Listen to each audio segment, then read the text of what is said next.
Ok, pessoal, bom dia a todos. Vamos então começar com revisando essa programação para os próximos dias até a nossa primeira avaliação. De fato, a avaliação é contínua, né? A primeira verificação é a parte mais importante da nota, 50%, mas a avaliação ela é contínua. A gente vai ter, então, uma lista de exercícios, se não foi distribuída, vai ser distribuída uma lista de exercícios sobre ondas. Então, hoje nós teremos uma aula tutorial, uma aula expositiva sobre ondas, a primeira aula. Na sexta-feira, dia 11, então hoje, dia 9, aula sobre ondas, o início. Dia 11, o teste de oscilações. Fizemos um teste sobre fluidos. Sexta-feira, sobre oscilação, o tema de oscilações. Note que a gente vai começar o teste, o sistema vai estar aberto a partir de 9 horas. Tá bom? Então, vai estar lá o tempo de duração, tipicamente 1 hora. Nós vamos ainda avaliar a duração do teste. Pode ser 1 hora, 1 hora e meia, mas provavelmente 1 hora. E os 15 minutos que seguem é para vocês construírem um PDF da resposta e enviarem.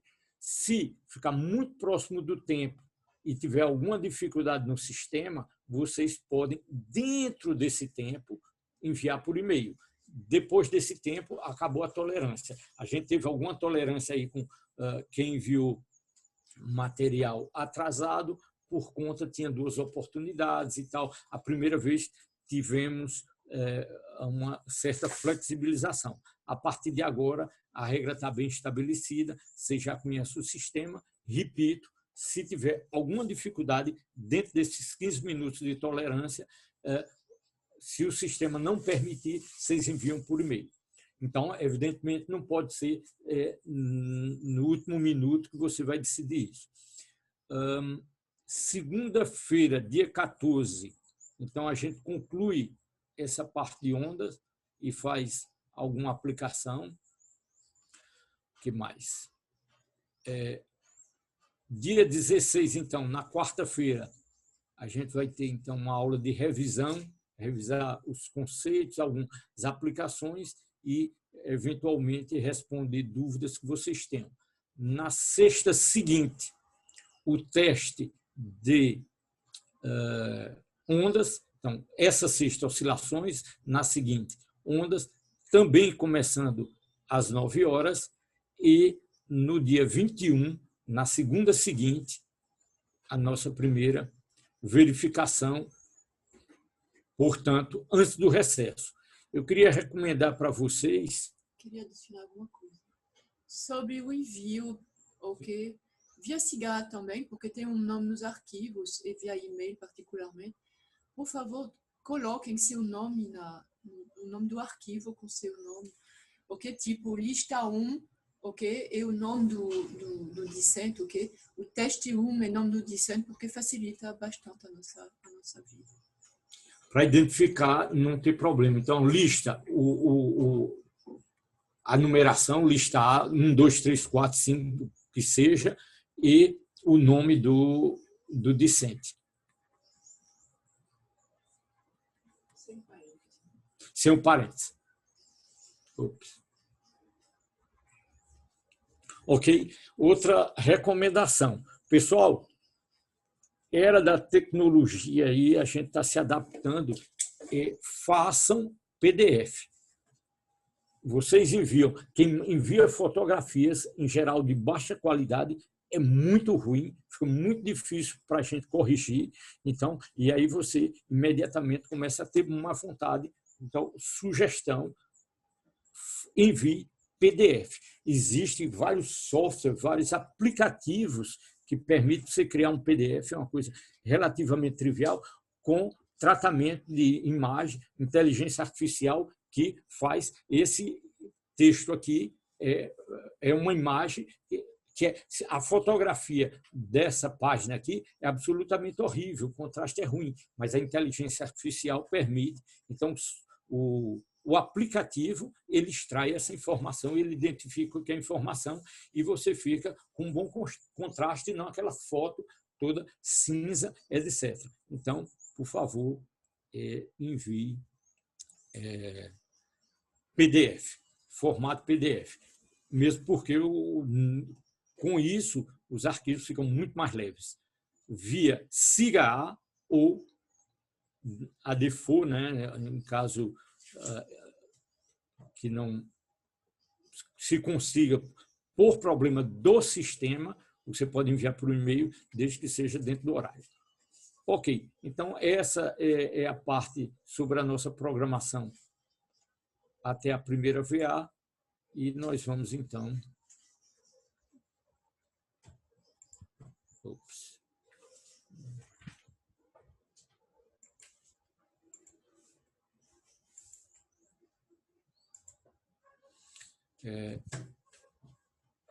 Para a nossa aula. Então, na aula de hoje,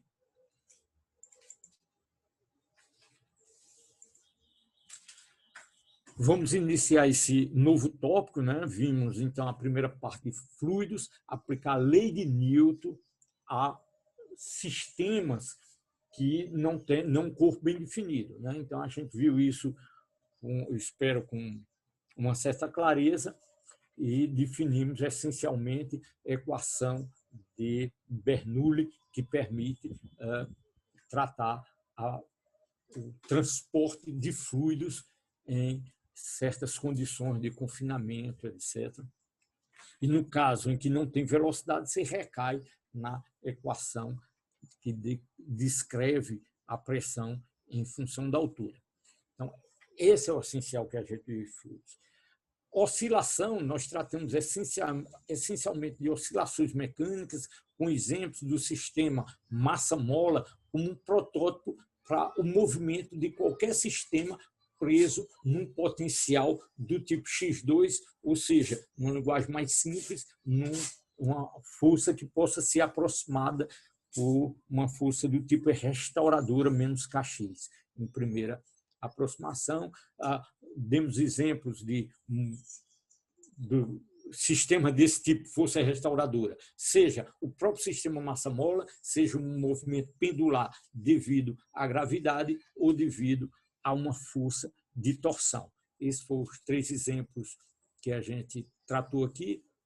Você pode estender isso dizendo que, essencialmente, o que a gente vai estar tratando aqui são problemas do tipo mecânico, né? Vocês conseguem tratar isso bem, depois vão conseguir abstrair para outro tipo de qualquer movimento periódico. Veja bem, é importantíssimo vocês entenderem desde o início aqui a distinção entre um movimento oscilatório em torno de uma posição de equilíbrio, em torno de um valor de equilíbrio, a uma intensidade de luz que está pulsando, uma coisa desse tipo, que você tem uma única variável que está variando no tempo, e uma onda. Uma onda é uma estrutura muito mais rica, muito mais complexa, onde você tem propagação. E o que se propaga, em geral, não é o movimento que você está vendo. O que é que eu quero dizer com isso? Você tem exemplos mecânicos mais visíveis de ondas do tipo uma onda que você provoca numa superfície da água. Uma onda, quando você joga uma pedra, né, cria uma perturbação, a água que vem ocupar essa depressão, cria uma certa onda, ela cria um vazio atrás dela e o que você vê como resultado são picos de movimento da água ocupando essa região. Então, efetivamente, você vê a informação, a perturbação, a informação da perturbação crescer em círculos em torno dessa sua posição. Você pode fazer uma coisa mais simétrica, por exemplo, usar uma barra e excitar, perturbar uma bacia uma superfície, numa piscina tranquila, você vai criar, então, ondas numa direção. Então, criar uma perturbação que se propaga no espaço e no tempo. Então, visualmente, é isso que você tem. Talvez o caso mais simples ainda seja o que acontece numa corda, tá certo? Uma corda esticada em que você agita e você vai criar, então, uma oscilação que vai se propagar no tempo e no espaço. Vou detalhar daqui a pouco o que a gente entende por propagar no tempo e no espaço. Por enquanto, formalmente, é dizer que essa perturbação, que eu vou chamar com a letra geral aqui, um psi, é uma função. No caso aqui, por enquanto, a gente vai tratar situações unidimensionais, tá? Por exemplo, em uma corda muito tranquilo, essa descrição, então, uma função que depende tanto de x quanto de t. Eu posso. Então, vamos deixar claro já isso de imediato, o que é que eu quero dizer com isso. A ideia é que você tem uma função, né, ondulatória que depende ao mesmo tempo de x e de t. Então, se você quiser simplificar as coisas, você pode fixar o tempo, pega um certo t0 e, se você fixa o tempo, tira uma foto da sua corda, por exemplo, ou da sua onda na sua piscina, você vai ter, então, a corda congelada. Você está segurando a corda aqui, então vai congelar uma fotografia, congelar o tempo, ela está presa em alguma parede aqui. Então, você congela e você pode, então, descrever essa dependência de x, da distância, da posição em função, desculpe, a amplitude em função da posição. Você fixou essa variável e você vai ter aqui uma função psi que depende de x para um t fixo, um t0 aqui que você fixou. Ok? Então, você só tem a dependência x. É isso que quer dizer que ela depende de x. Mas se você, nessa sua corda, pinta um ponto de uma cor diferente, você bota um pontinho ali de vermelho, esse pontinho vai ficar, então, oscilando, né? A expressão que descreve isso vai ser idêntico lá à nossa expressão do movimento oscilatório. Então, você fixou uma posição, um x0, a sua função passa a ser uma função do tempo. E, no tempo, você tem aqui, você teria uma função psi em função de x, aqui você tem psi em função de t, então uma função, no caso que a gente está tratando aqui, função simples, funções harmônicas, por exemplo, é o que a gente vai tratar aqui nesse curso introdutório, tá certo? Depois você pode ter propagação de ondas mais complexas ou mesmo de pulsos, que no fundo um pulso nada mais é do que uma combinação de muitos harmônicos de uma maneira particular, descrita lá na matemática de Fourier.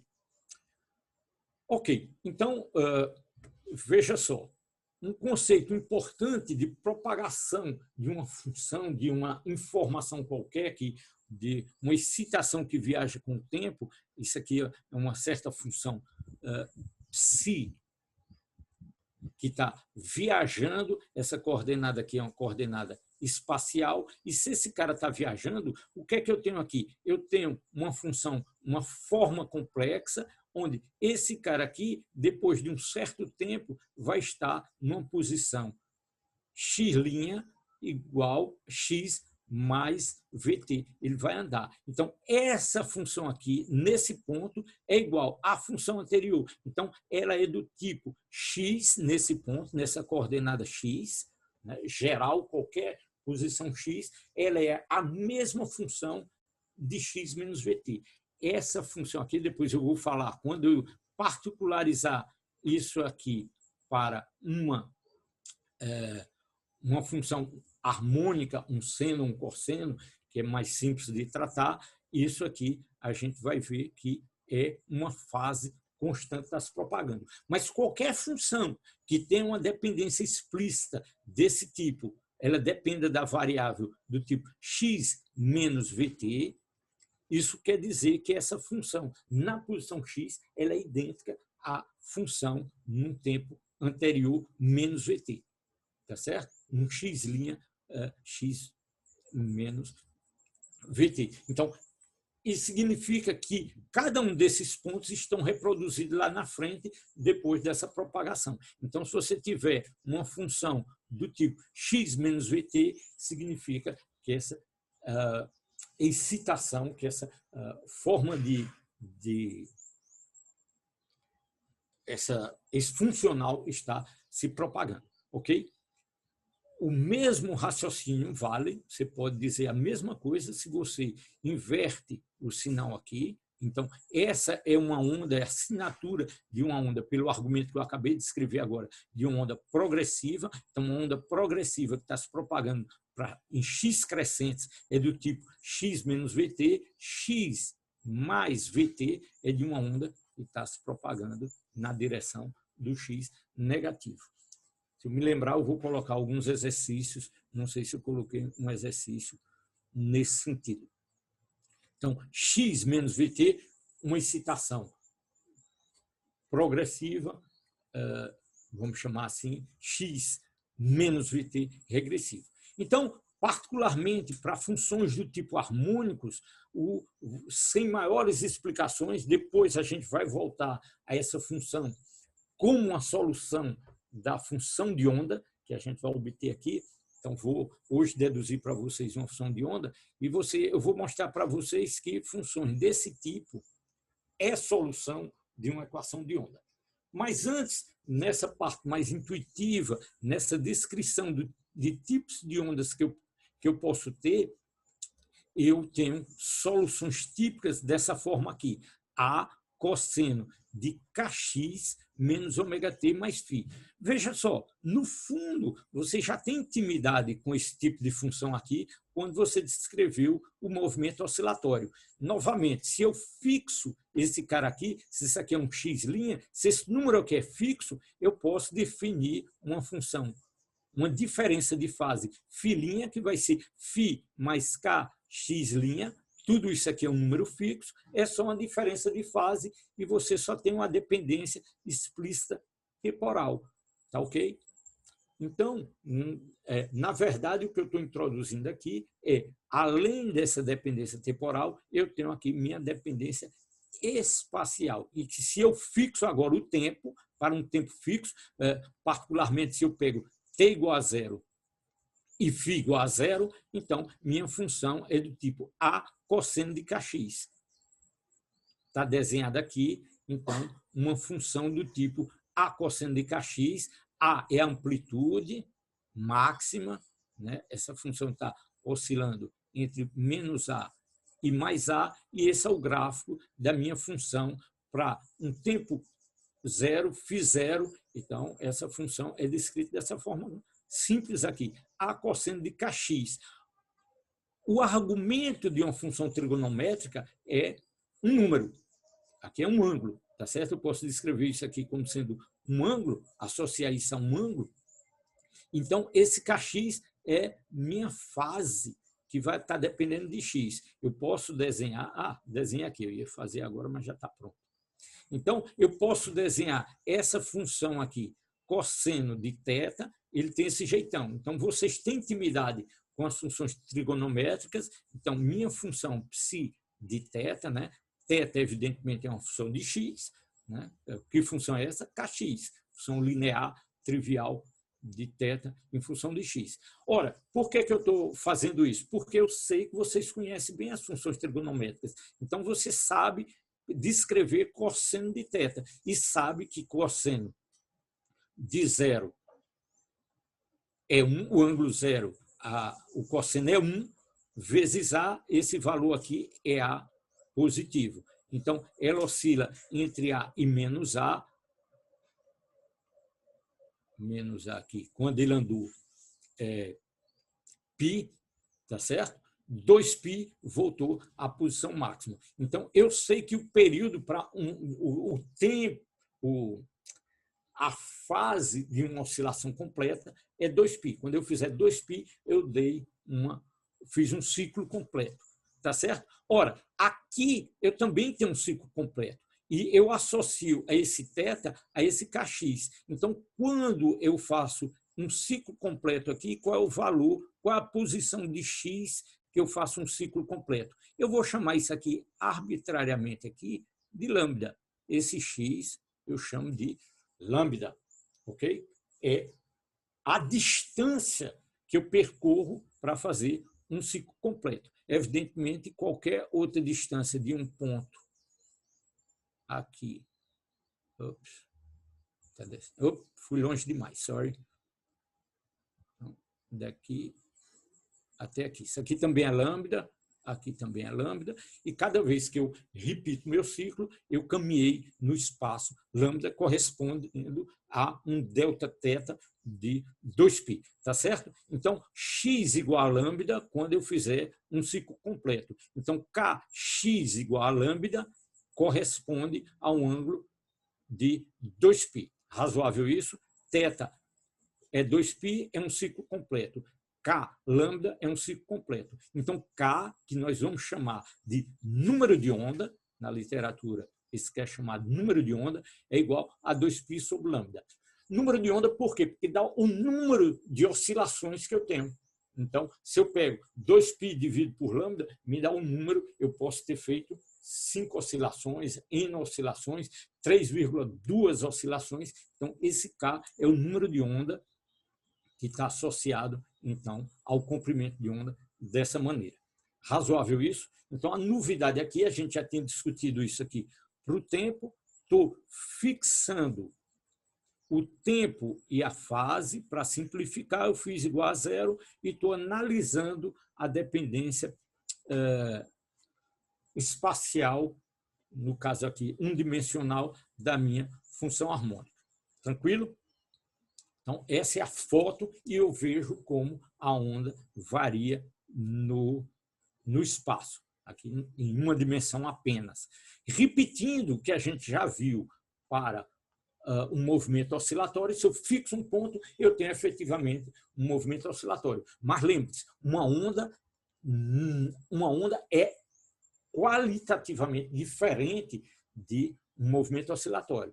O oscilatório é alguma coisa numa posição fixa, oscilando no tempo, né? Tipicamente um pistão que está lá oscilando. Uma onda é alguma coisa que se propaga. E o que se propaga é muito mais sutil.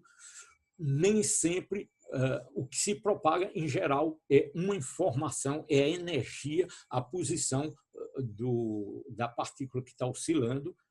Vou voltar sobre isso daqui a pouco. Então, tem que ter cuidado entre o que é o movimento da onda, isso aqui tem uma velocidade, pode ter uma aceleração, tem uma velocidade, tem uma aceleração, que é diferente dessa velocidade de propagação da impulsão. Isso é muito sutil e a gente tem que ganhar intimidade com essa matemática, e é por isso que eu estou tentando fazer isso mais didático, mais devagar possível, para a gente chegar mais longe. Então, repetindo aqui, se eu pego agora minha função de onda e fixo uma posição, posso fixar x igual a zero, pode ser um x0 e introduzo esse termo na fase, vai significar que no tempo t igual a zero eu não tenho uma amplitude máxima, eu estou deslocado porque o tempo zero é diferente, mas aqui se eu pego a fase, diferença de fase igual a zero, e eu pego a posição x igual a zero, fica mais simples e minha função é do tipo a cosseno de ômega-t e está descrito por isso aqui. Então, a gente já discutiu isso. Se eu comparo essa evolução temporal com a minha evolução angular, θ, θ agora é ômega-t, tá certo? E eu faço um ciclo completo quando eu oscilo aqui, quando eu vario da minha variável aqui, θ, de 2π. Isso corresponde, então, no tempo que eu vou chamar. Quando eu θ andar de 2π, eu digo que esse tempo é um tempo T, é o meu período. Então, eu tenho essa relação direta aqui de ômega T, quando o tempo for igual ao período, corresponde a um ciclo de 2π. Então, período daqui para cá, ou qualquer outro ponto, então, particularmente dessa posição até essa posição aqui, esse tempo é o tempo de uma oscilação, é o período T. Razoável isso? Tranquilo? Então, eu tenho essa relação matemática entre ômega e o período. Então, ômega é minha velocidade angular. Quando o ângulo gira de 2π, o tempo é, por definição, o período. E o período, eu defino uma nova variável, que vocês chamam de f, se quiserem, eu chamo de... Na literatura científica, usa-se também o termo Ni, então, por definição, Ni é 1/T, é número de ciclos por segundo, tá certo? Ômega está relacionado com 2π, a frequência, essa frequência que é dada em Hertz, é o número de ciclos por segundo. Cada vez que você tem 1/2π, é porque é o tempo, é a taxa que eu variei, o número de voltas na unidade do tempo. Então, se você tem, por exemplo, em 1 segundo, quantos períodos ocorreram? Então, essa taxa, eu defino isso em Hertz, é a unidade então, de frequência. É Hertz. Ok, então, com isso, eu congelei o tempo e a posição e analisei individualmente. Eu agora tenho minha função completa, que ela depende, ao mesmo tempo, de x e t. Então, minha onda real, ela varia no espaço e no tempo e se propaga. Agora, ela se propaga, veja bem, não confunda o fato de eu ter congelado o tempo e ter olhado o deslocamento e ter congelado uma posição e ter olhado o tempo, porque essas coisas são independentes. Não são. E é isso que eu quero analisar com vocês agora. Então, minha fase global, ela se tornou, se eu faço esse termo aqui igual a zero, ela se tornou Kx, ou se eu faço esse termo igual a zero, ela se tornou ômega-t, mas a minha fase global, o argumento da minha função trigonométrica, né, eu chamei de cosseno, pode ser um seno. Então, repetindo aqui, vocês sabem muito bem que cosseno de θ é igual a seno de θ, como é? Mais ou menos π/2. Seno de 0,1. π/2. Tá certo? Então, seno e cosseno são funções defasadas de π/2. Então, basta adicionar uma fase, a forma de onda é a mesma, só está deslocada. Então, as soluções são sempre do tipo seno e cosseno. Tomei aqui cosseno, por exemplo, por que não? Então, minha fase global, ela depende agora, θ é uma função de x e t, ok? Então, se eu quero agora acompanhar um ponto qualquer, o ponto para essa fase φ1 aqui, isso aqui é a minha fase. Ops, aqui. Eu posso refazer a figura, no caso global, não posso refazer a figura para não pegar essa figura particular que eu usei para o tempo. Então, isso aqui é o meu psi de θ, onde o θ agora é função de x e t. Ops, ele está oscilando aqui, o θ. E eu quero saber esse ponto aqui, aonde ele está indo. No instante seguinte ele está aqui, no outro instante está aqui. Então, isso está se propagando. Se eu quero que essa fase seja a mesma, né, durante a propagação dela, eu tenho que dizer que esse termo aqui, Kx menos ômega t, se eu quero acompanhar um ponto de uma certa fase, eu digo que tem essa minha fase, pode ser 0, pode ser π, pode ser 2π, ou pode ser qualquer valor. Eu quero acompanhar essa fase constante e quero acompanhar minha onda que está se propagando no espaço e no tempo. Tá certo? Então, se eu quero uma posição de fase constante, eu tenho que dizer que Kx menos ômega-t vai ser uma constante, um certo θ zero, chamo como quiser. Ora, veja só, se eu quero medir a propagação dessa informação aqui, veja bem, parênteses, fundamental entender que eu estou medindo agora a propagação da minha excitação que está viajando. Não tem nada a ver com o movimento desse cara aqui, que a gente sabe calcular, né? O psi está variando, né, na posição e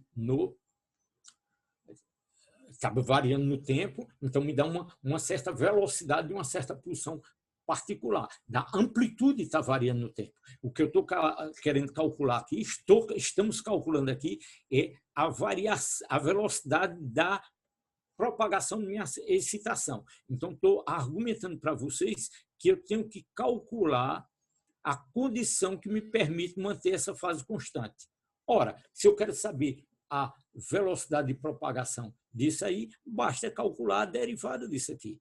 Então, se eu derivo essa expressão, derivo em relação ao tempo do lado esquerdo, derivo em relação ao tempo do lado direito, derivada de uma constante é 0, derivada aqui é dx dt, então a constante fica aqui, dx dt, derivada de ômega-t é ômega, tá certo? Então, minha expressão fica k dx dt é v menos ômega igual a 0, ou seja, v dx dt é igual a ômega sobre k. Então, eu tenho uma primeira relação importante de uma onda, é a velocidade de propagação de minha onda. Relação crucial, fundamental aqui, que me relaciona a velocidade angular com o número de onda. Ora, lembre-se que K é 2π sobre lambda. Então, eu posso escrever K, quem é K? Vou escrever explicitamente aqui, 2π sobre lambda. Quem é ômega? Ômega é 2π ni, ou seja, 2π sobre o período. 1 sobre o período é ni. Então, 2π parte com 2π, então v, minha velocidade de propagação da onda é lambda ni, lambda f, se vocês preferirem. Então, essa é a velocidade de propagação da minha excitação, seja ela qual for. Ok? Então, pequeno parênteses aqui para a cultura, antecipando para vocês sentirem aí o gosto lá da Física 4, a gente pode falar de uma onda em particular, que são as ondas eletromagnéticas, completamente fora do escopo desse curso. Isso é para a cultura de vocês, né? Aqui nesse curso a gente está tratando de ondas mecânicas, a onda na superfície da água, numa corda. Vamos falar das ondas sonoras. Vamos falar dela mesmo, porque é um tipo de onda um pouquinho diferente, né? Aqui, essas ondas, vou voltar sobre isso, essas ondas esses exemplos que eu dei aqui são de ondas transversais. A onda sonora é uma onda longitudinal, mas eu ia comentar aqui para a cultura de vocês de outro tipo de onda muito importante, que são as ondas eletromagnéticas. Ondas eletromagnéticas é fundamental, um engenheiro tem que conhecer isso em detalhe, porque são ondas eletromagnéticas que permitem comunicação, essencialmente. É o que você vê. O sentido do Homo sapiens, o sentido certamente mais importante, mais desenvolvido, é a visão, e visão é um sensor de onda eletromagnética, uma faixa do espectro dita visível, né? Para a cultura de vocês, né?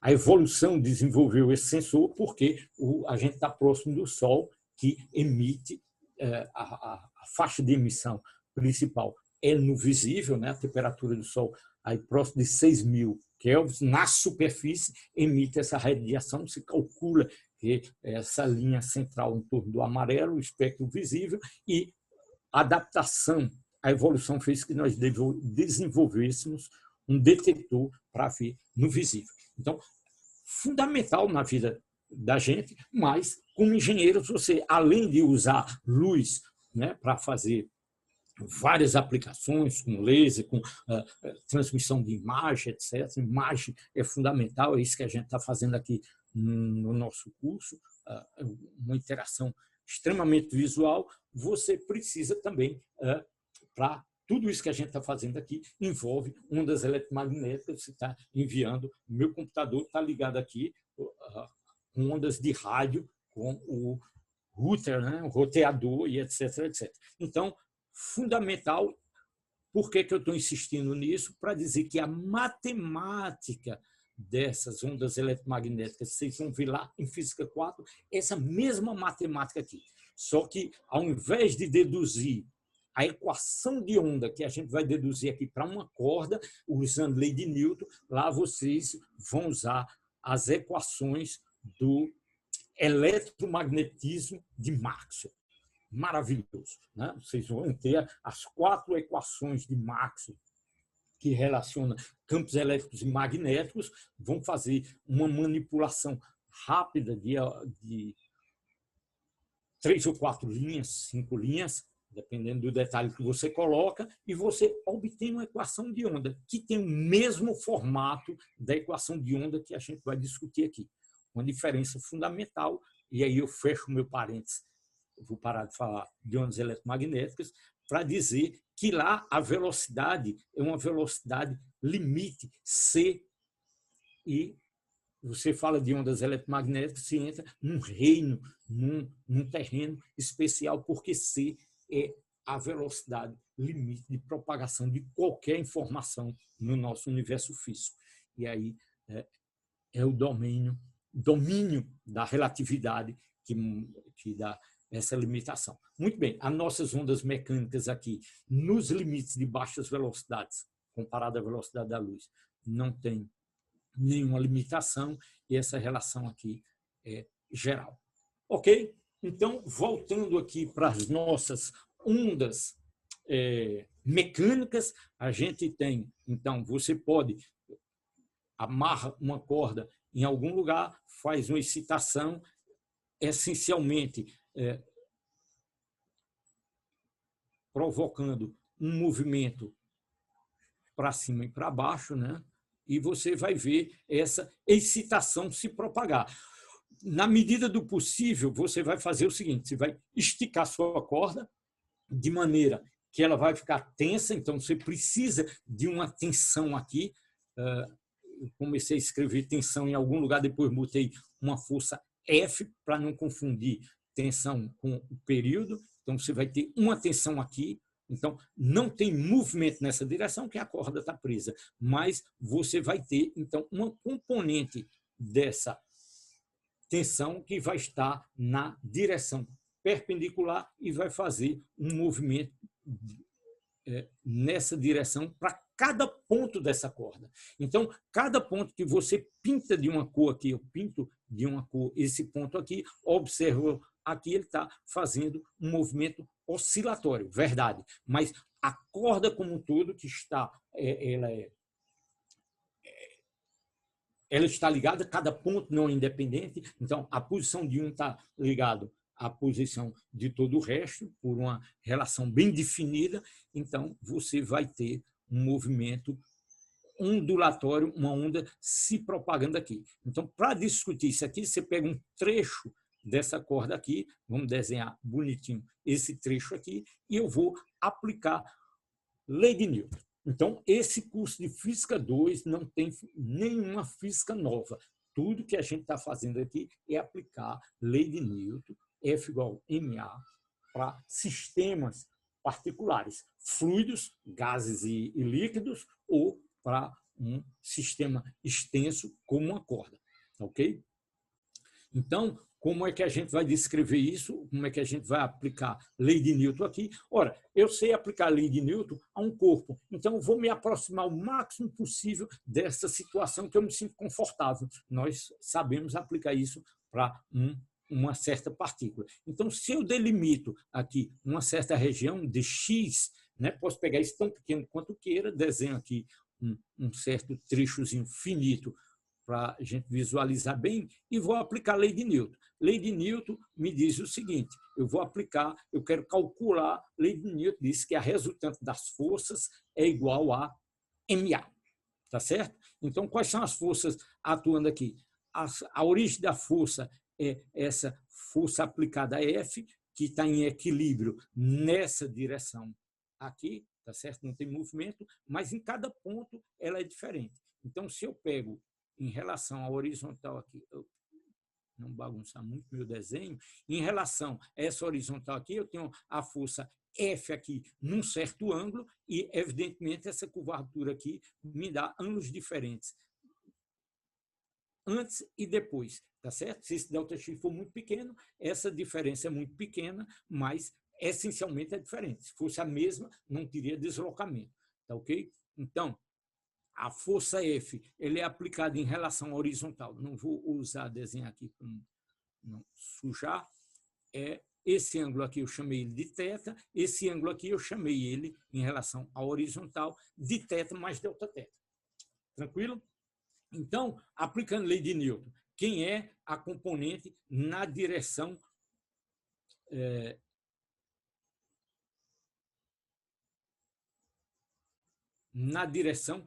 que vai me dar o movimento da corda, que é a direção perpendicular. Então, F seno de θ mais Δθ, menos F seno de θ. Razoável isso? Então, isso aqui o somatório das forças é igual a MA. Quem é MA? A massa da corda é μ, a massa desse meu elemento, que eu estou aplicando a lei de Newton para esse meu elemento ΔX, a massa dele é μ, a densidade linear da corda, μ ΔX. Então, μ ΔX, densidade vezes o ΔX, isso aqui me dá a massa, então massa vezes aceleração. Que aceleração me interessa aqui?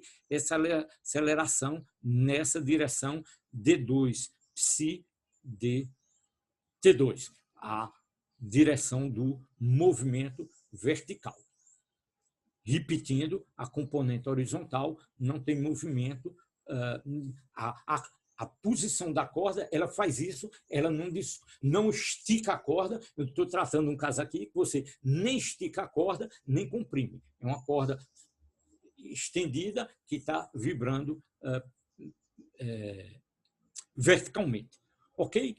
Vou aplicar aqui uma pequena aproximação de que a amplitude dessa variação não é muito grande e pequenas variações aqui ocorrem em torno de ângulos pequenos, e para pequenos ângulos, vocês usando na sua calculadora o ângulo em radianos, você vai mostrar que pequenos ângulos eles são iguais, o seno do ângulo é aproximadamente o próprio ângulo. Pequenos ângulos, cosseno de θ é aproximadamente igual a 1. Ok? Então, o que eu estou fazendo aqui, geometricamente, é dizer, revisão de trigonometria. Isso aqui é o meu ângulo θ. Quem é o seno desse ângulo? Essa coordenada y. Quem é o próprio ângulo? Quem é o seno? Se o raio for unitário, é y sobre r. Se o raio é unitário, é o próprio y. Se quem é o ângulo, é esse arco dividido pelo raio, é o θ. A gente viu isso na aula de revisão aqui, S sobre o raio. O raio unitário é o próprio S, o seno de θ é y sobre r. Pronto, pequenos ângulos, essa aproximação aqui é muito boa. Façam isso na calculadora. Pega 1 grau, 2 graus. 1 grau é aproximadamente 17 miliradianos. tá certo? Calcule 17, 20, 30 miliradianos, calcule, bota o valor e calcule o seno disso com a calculadora em radianos e você vai ver que o valor é o mesmo. Não muda muito para esses pequenos ângulos. Dito isso, então minha equação eu vou substituir o seno desse ângulo θ mais Δθ pelo próprio ângulo θ mais Δθ. Θ por θ, então esse carinha corta com esse cara aqui, F θ corta com esse F θ e sobrou F Δθ. Então, F Δθ sobreviveu. Então, eu divido aqui. Pronto. Se é a parte esquerda da equação, qual é a parte direita? A parte direita era M mi dx M A.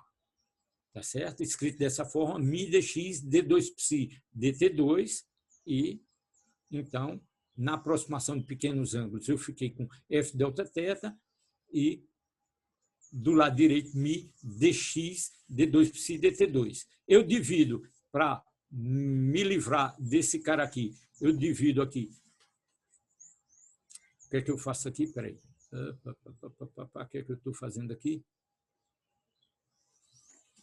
Isso aqui. Não, tá.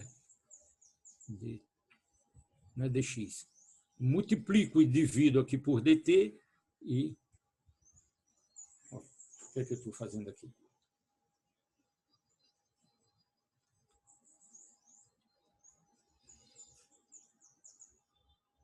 Desculpa. Está correto. Eu estou multiplicando e dividindo pela mesma coisa aqui, dx e dx. Tá ok? Então, multiplicar e dividir pela mesma coisa não muda em nada esse meu lado esquerdo da equação e o lado direito fica da mesma maneira. Só que dθ dx fica sendo igual dθ. Eu vou argumentar que esse dθ dx é igual a d2 psi dx2, explico isso daqui a pouco, e esse dx que sobrou aqui dança com esse dx aqui. Agora eu vou convencer vocês que dθ dx é igual a d psi dx2. Ora, como θ é aproximadamente igual a tangente de θ, se vocês não tiverem convencido disso, eu volto aqui para a minha esfera trigonométrica, onde tangente de θ, quem é tangente de θ?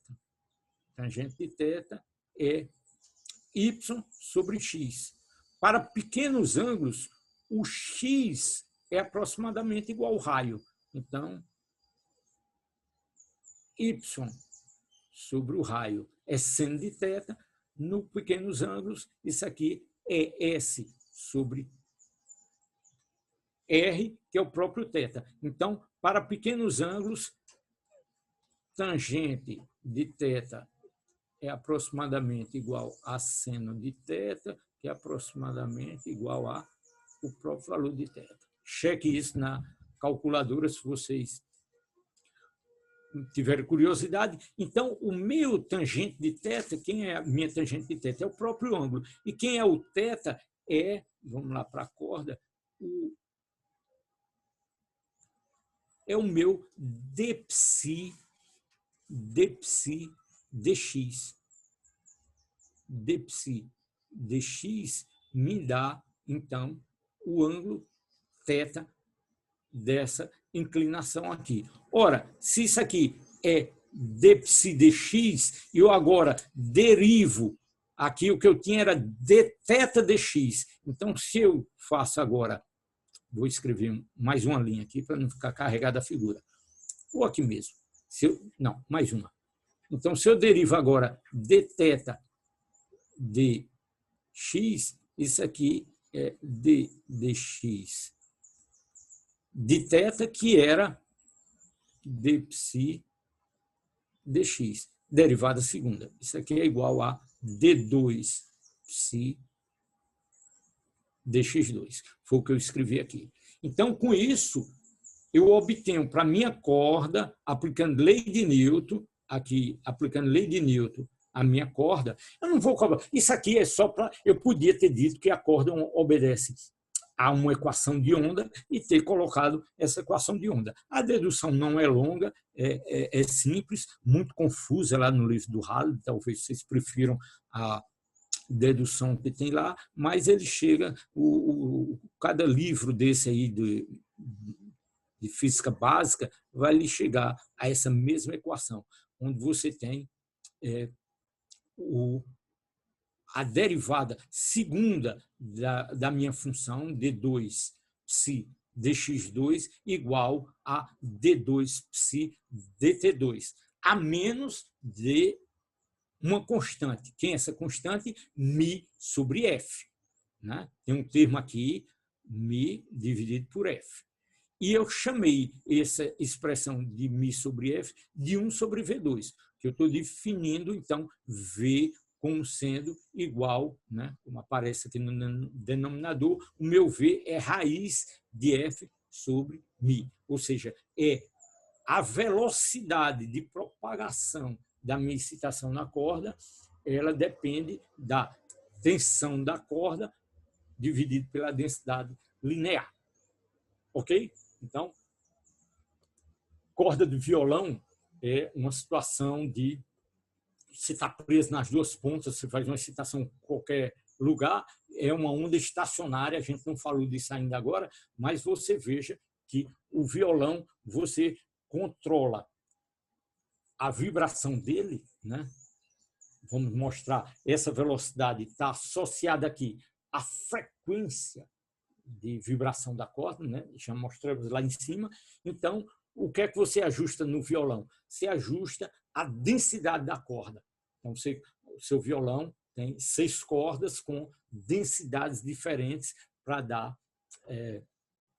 notas diferentes. E aí você quer que ele tenha uma frequência alinhada com esse comprimento, você ajusta a tensão, comprimento é fixo, né, a priori, mas você, colocando o seu dedo, você vai controlando o comprimento e você vai ajustando, então, a nota que você quer tocar. Muito bem, só para dizer que essas relações extremamente simples, né, de relação da velocidade de propagação, portanto, a frequência de vibração da corda, depende da tensão que eu aplico na corda, e aí eu posso ajustar na minha aplicação.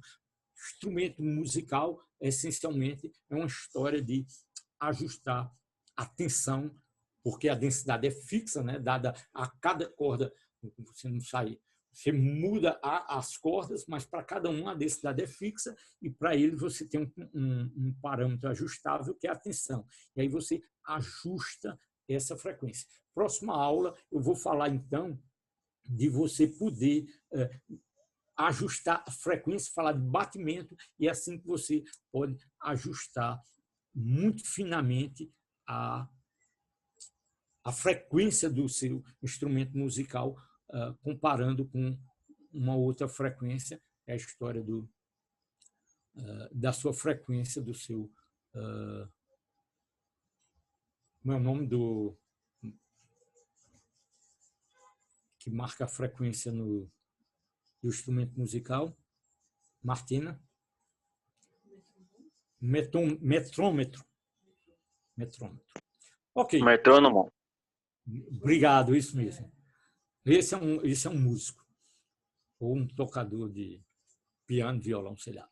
Ok, pessoal. Então, dito isso, eu espero ter mostrado para vocês, repito, essa dedução aqui é para não chegar aqui com a equação de onda, dizendo que isso é uma equação de onda da corda, mas eu espero que vocês entendam o essencial do que a gente discutiu aqui, que você tem um movimento ondulatório, onde tem uma excitação que está se propagando. O que está se propagando é a energia que eu estou impondo aqui à minha corda, que vai fazer a pulsão da corda se movimentar. Essa excitação ela é descrita por essa equação, cuja solução é dada por essa função aqui, que eu comecei a aula de hoje falando dessa solução. Verifiquem, façam esse exercício substituam essa solução aqui, e isso tem que ser uma solução. É muito fácil de fazer isso, né? Façam isso com cuidado depois, mas se você deriva, eu quero derivar 2 vezes essa função em relação à posição. Ora, cosseno menos seno volta a ser cosseno, tá certo? E como eu estou derivando em relação a x, o k sai uma vez, sai 2 vezes, tá certo? Uma vez, depois 2 vezes, o K2 aqui. Fiz aqui explicitamente, né?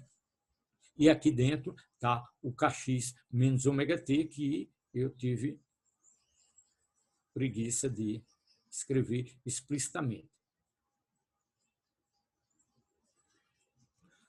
Tá certo? Então, derivei 2 vezes em relação à posição, obtive esse termo aqui, derivo 2 vezes em relação ao tempo. Agora, é a mesma coisa.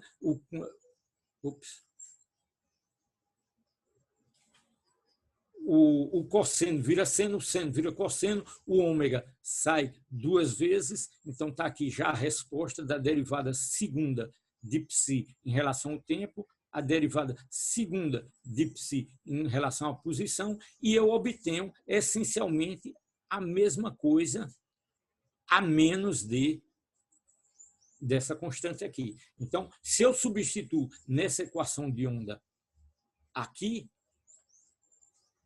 se a igualdade se verifica, ela é uma solução da equação de onda. E para que essa igualdade se verifique, eu tenho que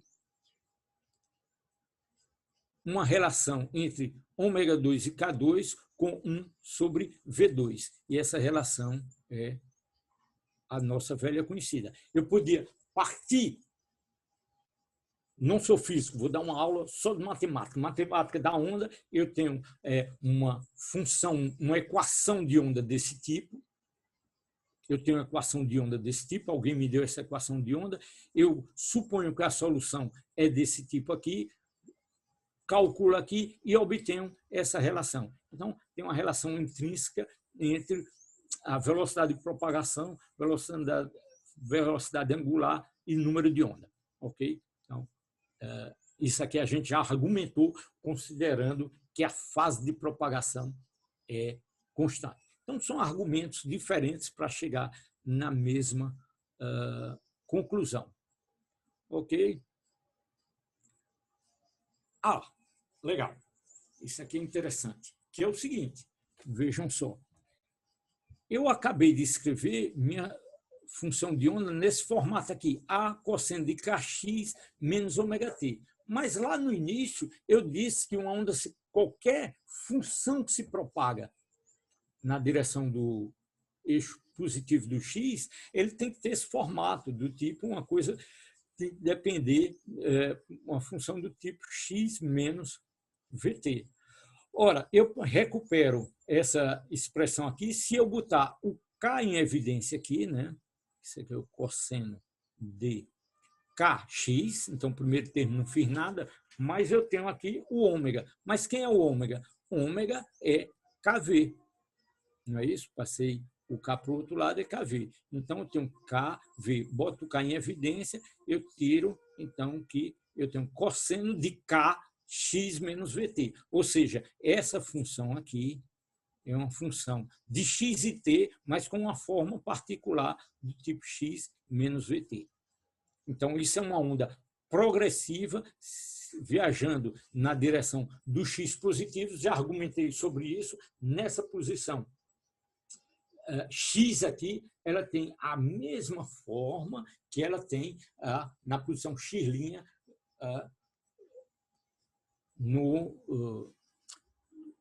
no tempo, na posição anterior x', x menos VT. Ele já se propagou de VT, se eu subtrar o VT, obtenho a mesma estrutura da minha onda. Tá ok? Se esse termo aqui, repito, se esse termo é negativo, é propagação progressiva, vamos chamar de progressiva. Se esse cara aqui for positivo, está na direção do x negativo. Ok? Veja só, insistindo aqui que uma coisa é essa velocidade de propagação, da excitação, da minha perturbação, da minha informação, se vocês quiserem, né? Porque uma onda está se propagando, não tem corda andando. A corda está se movimentando nessa direção. O que é que está se propagando? É a excitação, é a perturbação. Tá certo? Então, a ideia de informação ela é abstrata. Né? O que se propaga é a informação. Você faz uma fila de gente, alguém diz uma coisa para o vizinho, esse vizinho diz para o terceiro, e o quarto, o quinto, e assim a informação viaja e ninguém saiu do lugar. Mesmo o som que eu usei para passar informação para o outro, ele se propagou muito pouco. O cara que está lá na 10ª posição não ouviu o que eu disse. O vizinho ouviu, talvez o terceiro ouviu, mas a informação se propagou. Então, não foi nada material que se propagou, foi informação. Tá ok? Então, tem... Martina, a professora Martina está aqui me dizendo que é um bom momento para fazer uma pausa. Vamos parar 5 minutos, vamos parar a gravação e o vídeo fica mais leve para botar no YouTube e vocês vão ter mais tempo para assistir, dividir, efetivamente assistir